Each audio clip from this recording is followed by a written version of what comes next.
Omar Sy, l'enfant de Trappes, les a sans doute influencés en brandissant le César d'intouchable.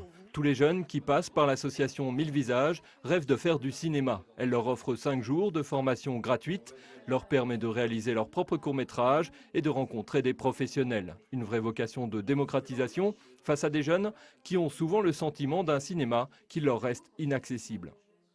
C'est un peu injuste, quoi. Parce qu'il y en a, il y en a qui sont très doués, j'ai déjà vu, alors qu'ils ne faisaient pas partie d'une famille qui travaillait dedans ou qui n'était pas dans une école, quoi. Ça m'a profondément énervée quand je me suis vraiment rendu compte de ça. Parce que quand on sait que le cinéma, c'est vraiment des élites ou des grandes écoles ou alors du privé. C'est difficile, je trouve, des jeunes qui n'ont pas l'argent de faire ce métier-là, du cinéma. Si on passe pas par une école qui coûte cher, on ne peut pas vraiment faire.